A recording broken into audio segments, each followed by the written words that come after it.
አግሮ ማሽነሪ ሓደ ካብቶም ንልምዓታዊ ንጥፈታት ብልዑል ደረጃ ዝጸልው ረቋሒታትዩ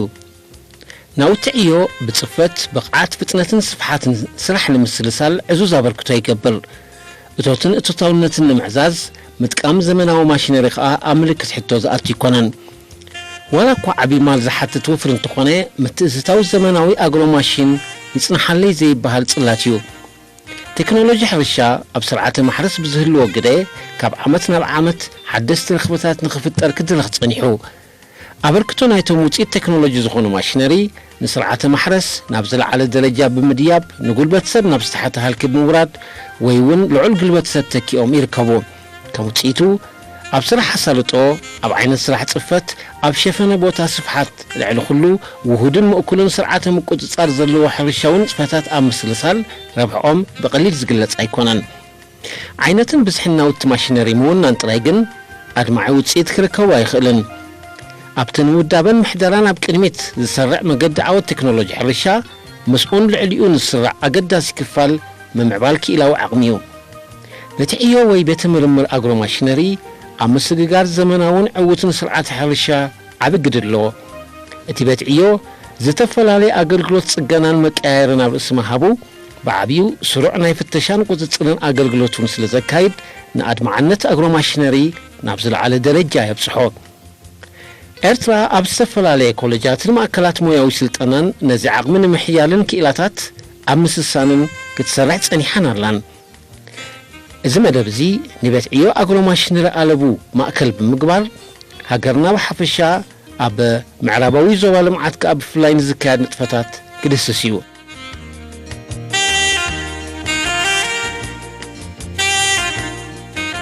ቤት ዕዮን ጋራጅን አግሮ ማሽነሪ ኣለቡ ኣብ ኣዝዩ ኣገዳሲ ማእከል ልምዓት ይትረከብ እዚ ማእከል እዚ ነቲ ኣብ ዞባ ጋሽ ባርካ ብሓፈሻ ኣብ ስትራቴጂያውያን ናይ ልምዓት ቦታታት ከኣ ብፍላይ ዝካየድ መደባት ልምዓት ዕዙዝ ግደ የበርክታሎ እዚ ማእከል ኣብ 2008 ተደኪኑ ካብ 2009 ናትሒዙ ኸኣ ኣብታ ብመሶብ ሃገር እትፍለጥ ጋሽ ባርካ ጥራይ ከይተሓጽረ ናብ መላእ ሃገር ሰፊሕ ኣገልግሎት ክህብ ጸኒሑን ኣሎን ኣብቲ ብዝናብ ክረምቲ ዝለምዕ ቦታታት ሕርሻ ይኹን ብመስኖ ዝካየድ ስርዓተ ልምዓት ሰፊሕ ኣገልግሎት ንምሃብ በቲ ሓደ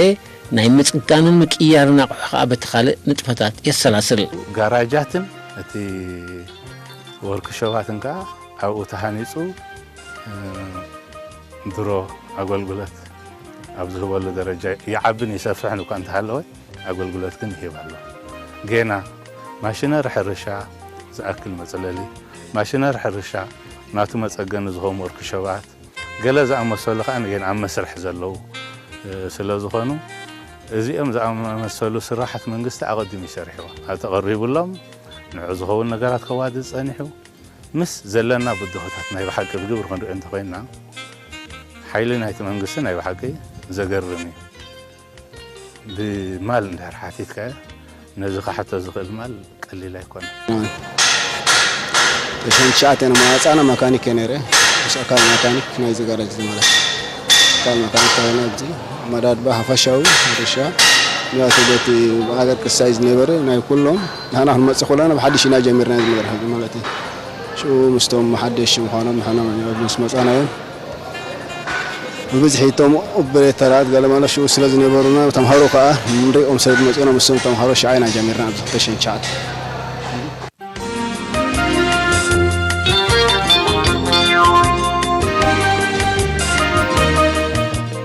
ማሽነሪ ሕርሻ ስርዓተ ማሕረስ ዝቀየረ ምዃኑ ታሪክ ይነግር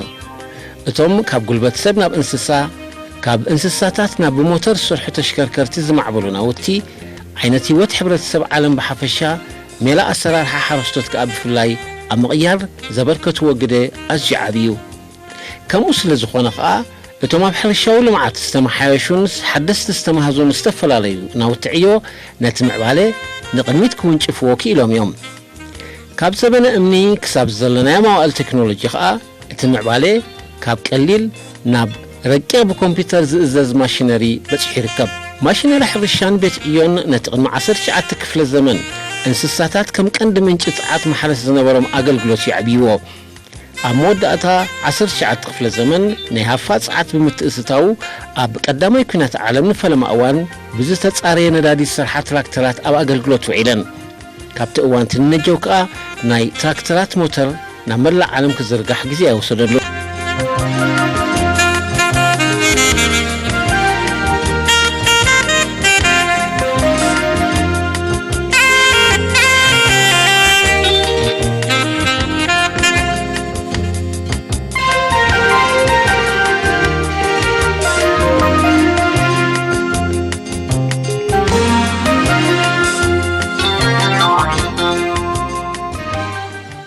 ማሽነሪ ሕርሻ ኣብ ኤርትራ ድሕሪ ካልኣይ ኩናት ዓለም ኣብ ኣገልግሎት ምውዓሉ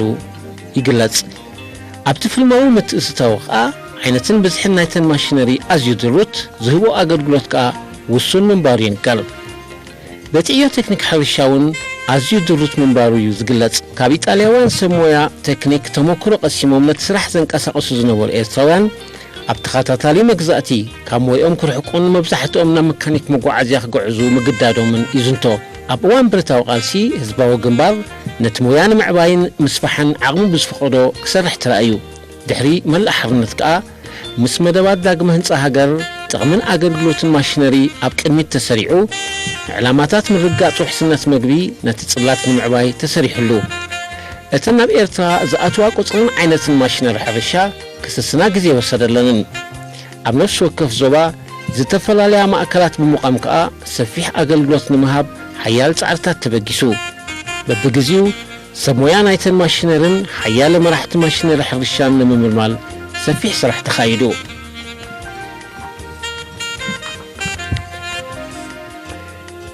ቤት ዕዮን ጋራጅን ማሽነሪ ሕርሻ ኣለቡ ዝተፈላለየ ተመክሮን ፍልጠትን ብዝደለቡ ኣባላት እያ ትምራሕ ካብ እዋን ብረታዊ ቃልስታት ሒዞም ኣብቲ ሞያ ዝሰርሑ ምኩራት ኣባላት ነቶም ካብ ዝተፈላለያ ኮሌጃትን ሞያዊ ማእከላትን ዝመጹ መንእሰያት ተመክሮ የሰጋግሩ ኣለቡ ከም ማእከል ዝተፈላለዩ ከባቢታት ሃገር ንዝካየድ ስርዓተ ማሕረስ ኣገልግሎት ዝህባ ማሽነሪ ሙሉእ ናይ ጽገናን ቅያር ኣቑሑትን ኣገልግሎት ይህብ ናብ ሃገር ዝኣትዉ ሓደስቲ ማሽነሪታት ኣብ ምጽናዕ ከዓ ጻዕሪ የካይድ ሕጂ ሓደስቲ ኣብ ዛዕባ ክጣዕሚ ዝኣተዋ ሓደ ንምስተናይ ቀድማ ማለት ኣብ ፊያቴን أني هولندي أنت عايز ولا حنتي دحنين أبغى استايون صبوا أنزل أكسب حجز زجان النساء سير أنا الله الحجون كرينا أصيلنا مالتي أبزوبا قاشباركا بملكة كرمتا وحرشة عمتاوي أسات كل 100 هكتار مريت حرس أبتتصبق عقنا زرقحن زناب زركبر الأوانون تزحرس قرهو يوسخيو ولك واحد سرقزي محرس حملة نحسن تقوني تراكترات نخلو نخشفنا حيال صعري يكاديو حفشاو بزعبا جراج ماشينري رشاو بيت اي مولو طوال المالتين ايزو اي كلنا نحجين هنا كله من زيتات وانا وكستايزو لو مستويات الرشاتات قالوا كلنا ماشينري ابزينا رينا انا وصاحب زمالتي بالعالم مصونا ابز كباب مصونا هاب كله هجيز بقص ما بقص ما انت اذا جراج زي قصنا اي كله هذه فلا عليك أبز هجى فتاتنا فشاو ميكانيك أو إلكتريشان إلكتريك مول أكلنا يتن تكنيك أبزه يركب مالتي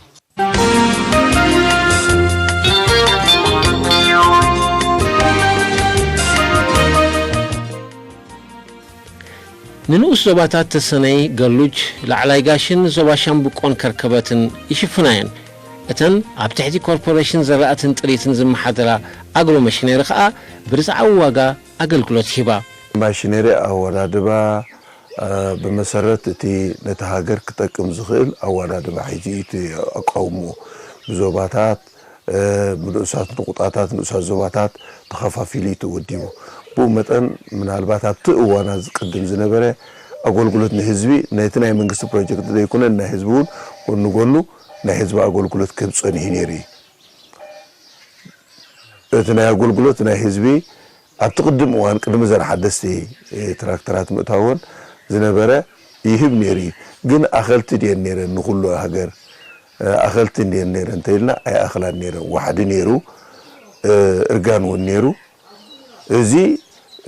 ብብዙሕ ውልቀ ሰባት ናይ ግሊ ትራክተራት እንዳተመዝመዘት ህዝቢ ይህሰ ነይሩ ነዚ ኣብ ግምት ምእታው እኳ መንግስቲ እቲ ሓደስቲ ማሽነሪ ትራክተራት ተኣታትዩ ብኡ መጠን ከዓ ርትዓዊ ዝኾነ ኣከፋፍላ ሕሱር ዝኾነ ኣከፋፍላ ንሰዓት መዲቡ ብኸምኡ ከዓ እዚ 2 ዓመት እዚ ንህዝቢ ዘርጊሑ ኣገልግሎት ይህብ ኣሎ ማለት እዩ በዚ መጠን እዚ ንሕና ሕጂ ኣብ ኩሉ ቦታታት ትራክተራት ርእዩ ዘይፈልጥ እዩ ብዚ 2 ዓመት ትራክተራት ርእዩ ህዝቢ እዚ ኣብ ኩለን ብመደብ ከዓ ነፍሲ ወከፍ ወኪላት ዘርጊሕና ንህዝቢ ኣገልግሎት ከም ንህብ ጌርና ኣብ ኩሉ ቦታታት ከዓ ሰሪሐን ስለዚ ነቲ ናይ መንግስቲ ተንከበቲ ማሽነሪ ዓበይቲ ትራክተር ኣብቲ ፕሮጀክታት ተጠቕምና ተናእሽቱ ትራክተራትን ብዝሓ ከዓ ኣብ ህዝቢ ኣገልግሎት ቀዳምነት ንህዝቢ ሰሪዕና ኢና ሰረፀና ክፍሊት እንተሪእናያ ውሕዲ 300 ሰዓት እዚ ናይ ግሊ ክንደይም ደኽፍሎ ነይሩ 1000 ከፍል ነይሩ ህዝቢ ስለዚ ናይ መንግስቲ ግን 300 እዚ ስለምንታይ ኩሉ ተዕላማ መንግስቲ ህዝቢ ሕብ ዝሓሰረ መንገዲ ኣገልግሎት ከም ዝረክብ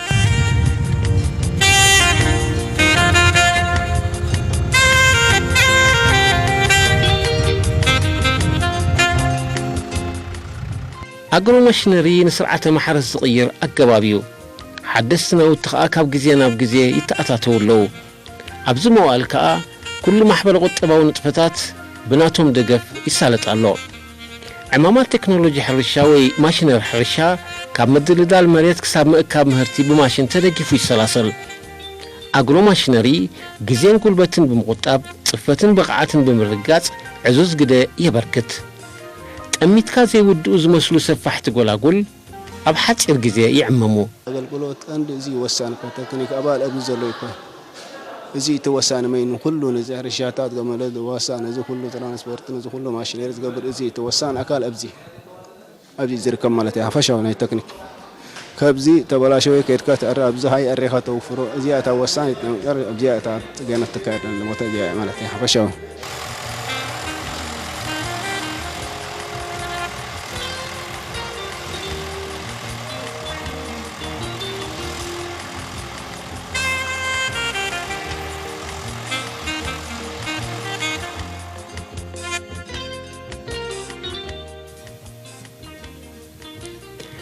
ንሰፊሕ ዕላማ ምርጋጽ ውሕስነት መግቢ በብግዚኡ ማእከሎትን ዓበይትን ማሽነሪ ሕርሻ ክመጻጸን ይሕነን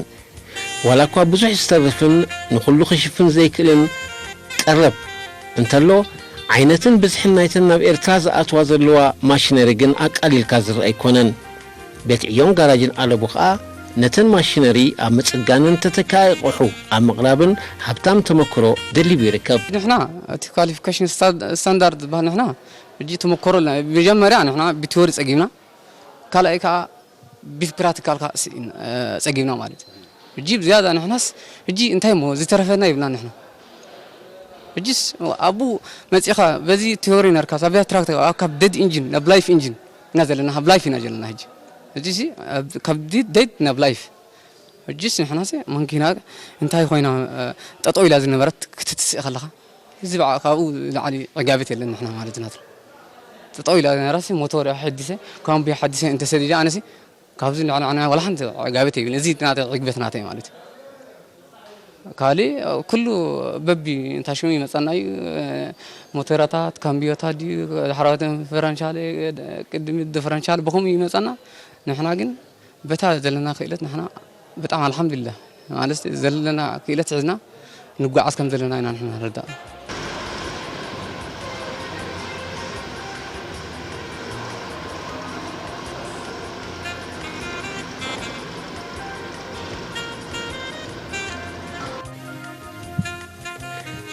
ውፅኢት ቴክኖሎጂ ኣብ ስርዓተ ማሕረስ ዝህልዎ ግደ ብቐሊል ዝጥመት ኣይኮነን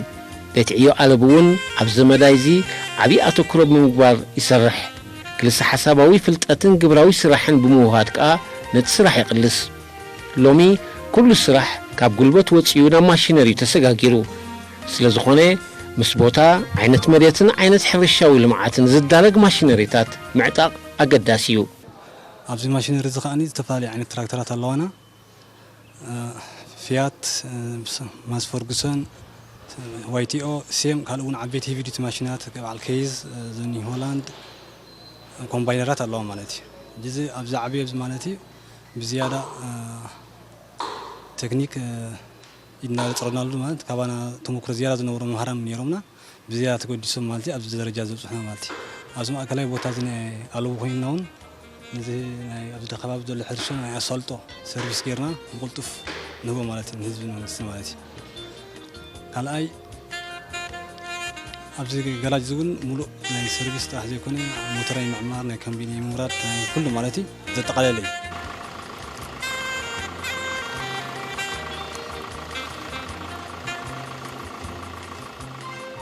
ስራሕ ሕርሻ ማሽነሪ ካብ ምድልዳል መሬት ይጅምር ንዝተፈላለየ መልክዕን ቅርፅን መሬት ናብ ምቹእ ናይ ልምዓት ቦታ ንምቕያር ሰፊሕ ስራሕ ምድልዳል መሬት ይሓትት ሜካኒካዊ መስርሕ ናይ ሓመድ በትልክዕ ፊዚካላዊ ኩነታቱ ንምውዳድ መስርሕ ምፅራግ ምግልባጥ ምእያምን ምሕራስን ይጠልብ ንምህታብ ዓይነት ሓመድ ዝውስኽ ባህርያውን ሰብ ዝሰርሑ እንድኽዕውን ኣብ መስርሕ ምድልዳል መሬት እዩ ዝካየድ ጥልጠላ ወይ ምጥሕሳስ ሓደ ካብ ኣገባባት ማሕረስ ኮይኑ ቆጥቋጥ ብምእላይ ጻህያይ ብምጥፋእ ዘድልዩ ጉጭን ካልኦትን ማሕድሮ ባልዕ ክኾኑ ዝኽእሉ ነገራት የጥፍእ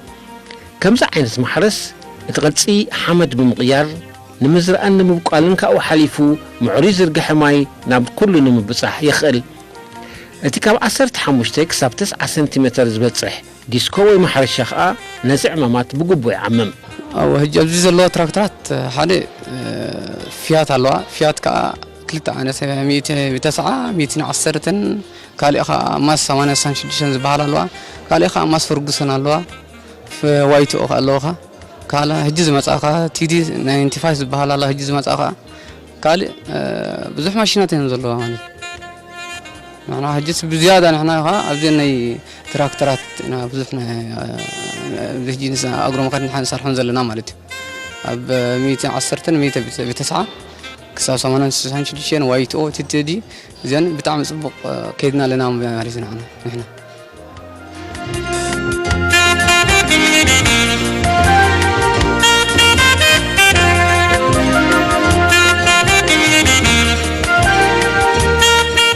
ኣብ ጋራጅ ማሽነሪ ሕርሻ ኣለቡ ዝተፈላለዩ ስራሕ እዩ ዝካየድ ካብቶም ቀደም ፅፈታት ከዓ ናይ ሜካኒክ ኤሌክትሪሲቲ ፖምፓ ምግጥጣም ማሕረሻን ዲስኮን ጎሚስታን ሞያዊ ንጥፈታት ይካየድ ኣብዚ ቤት ዕዮ እዚ ካብ ዝተፈላለዩ ኣብያተ ትምህርቲ ቴክኒክን ካብ ሞያዊ ማእከል ስልጠና ሳዋን ዝመፁ ብስቶም ኣብቲ ስራሕ ዝፀንሑ ኣባላት ሓቢሮም ይሰርሑ ስራሕ ኣብ ቤት ዕዮ ጥራይ ዝሕፀር ዘይኮነ ናብቲ ስራሕ ዝካየደሉ ጎልጎል በፂሕካ ፅገና ምክያድ እውን የጠቃልል ትበንድ ተወሳነ እዚ ጋራጅ እዚ ንኩሉ ሃገር ኣብዚያ ኮይኑ ተዋሳእ ተባል ኣብዚ ዘሎ ሆምዝ መሃር ዘብል ተዋሲ ዝሰርሕ ካብዚ ይወጽ ማለት እዩ ኣብዚ ኸኣ ኩሉ ተማሂሩ ድመጽእ እውን ኣብዚ ተግባር ኣትዩ ይወጽ ዘሎ ብሰዓት እዚ ንኩሉ ባይታ ማለት እዩ ጽቡቅ እድላሎ ማለት እዩ ኩሉ ባይታ ኣሎ مسكان كأني كلها خات سرح دليل من السيد حني هذا لما تيجي سبوق رجع سايت كونه هنيات دليل بهاجا لهم تمرت زرعيه هجيب تكبار كأني ده يكونه جاد دليل كله مخري فلتة ما تتهنا بيت مرت حرش حمل ماله بإنترميديت دبلومة بزيادة بأغريكاتشرال ميكانيكس مريقة أب كلتشحن شمونتن أب جراج ماشينري تراكتور مالتي توزيعه أب تنين 3 عامات كل ساعة كل مهارة احنا بزيادة بزمسنت أنا بتكنيك تماهيرنا بوصل أنا بأجرو ميكانيك بحجز كل شيء شوعتن تمريقة كاب زيخا كاب كل شيء شوعتن كاب كل شيء شومنتن كساب كل شيء 10 بارونتن يرمتي كاب كل شيء 10 كاب كل شيء 10 شومنتن أبزي على بلوخهم على تهجي تفيلي بزح يكون كل حدا مالسي بارونتن كاب نركاتي في اللي بزح يبلون مالسي تيمويا ناس بتعمل صبغ قاطرين لنا مالتي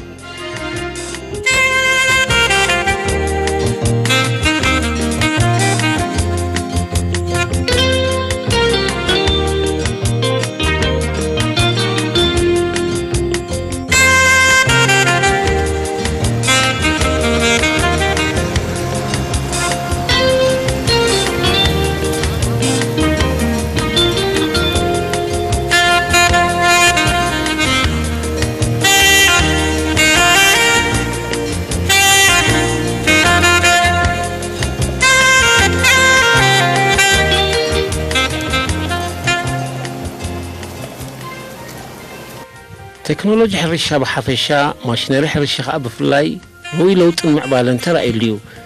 كم كله تياب استفلاليت صلات السرعة مغيرو اب تكنولوجيا حرشة اب معبالن مقصرن لمعات حرشة بحفشة اب مسسان مهرتن اتوتاونتن كا بفلاي عبي قد خمس فترة مزاقبتي يحبرو كله هستايني كله من هناك بنوصل سالهم مزور سوي زمدبونا كله كزي انتينا نفتح بزوشتي الله كافيتنا لهم عدل هبوم زيادة وترفتهم كان بيفتحوا دلايم وبزي سريهم كوعلس مسوينا أنا كله نواسع أنا كفلو منا عصب ولا تي ما علت أبوهم هنيات السم بتمهرتين هنا هاي بتمكرون هنا السم حجينا هنا ولا عندهم هرنا زيادة هنا السم على مقول سوي مالتي سبوا نزيد أبزيد دولار تراكترات إدنا هنصير زبل مالت منقصص كله غيرنا له مساحتات الله خبانا تمكرو خم مهرام كينهم جمهورناون نبوزح عمتات تمكرو بسلات اللونا مالتي هو ساعة شوعة تأتينا فاود ساعة نوص مالتي نيمشتون ساعة 3 ساعتنا ساعة 6 نوص مالتي جزي نيصقع حاطينو زيادة سلازلو نقت مهار نزي حدش ولد زمصون بزيادة قلتي في نفرت عبد زلو غراجي او ابزي ناي بحكم بر هجي زخونه تراكتر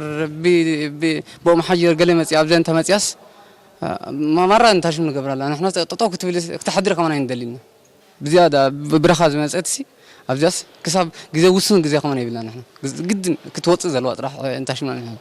مصيا كما غراب صراحه كتحس كم زلوا ابزي مصيا نبرت انتلو اخلا ولا بزخونه ساعات تمصا بزي قدس هنا ساعات كنديزا كنكم زبهل مصيا صراحه كم تخيدنا نقبرنا احنا وسن غزي سيبنا مالتي جي بدجز مصت بقوم حجر دي علي قدر دي مصان احنا عبزيا بصبق قرنا انا عرينا نسدن مالتي جي خالي ابزي زلو زياده ابالات قالو مالسن احنا عبزيا كلنا حساب كنا تحقاقزنا ببغرو غيرنا انا نواهدن تسرح زمصات كا حنت تراكتر بزيام زمص حنت جروب تدالي صنح حنت جروب كا بخالي بخم اندابلت بخم ان سلاسل تسرح مالتي منغستي لعل حزبو دسرعه سلازي يله خمت زلكو ز بروجكت زغنايت حزب سلازغنه امنا بابرونه حزبي بستفعلالي منغدي درون تعدل كاديو طريت تعدل كاديو مست زطر عقمن منغستي زواددوم زلو نغراتن حاجز اندا غبركا تا هاجر طعوي من اسي نخول انت دا خوينو ناي بحقي نفس خاخي الكاس كين وقت كيد عليك اجي ازيوم بدوهاتنا بزصنحو اني ننوحد قصل ايكونن اتبايتاون ناي بحق انداتطحن منغست خاسفاحت مدبات سريعو نعو اب بايتا ختغورل زخيل سرح عواديد سلازلو اب حصير غيزازي اب لعل اتاوتاونت مسغرلو غيزي هذا خدت سرحنا كوربوريشن ني حروستات بزرن دوعن كالن أقولت محب طرح زي كونس اندا محركة كمي غيركا زمناوي حرشة بتحت وصايتات العل اتويتات كرخبل زو لخناتات مفتار حدا خبت متكلاتنا يتفضل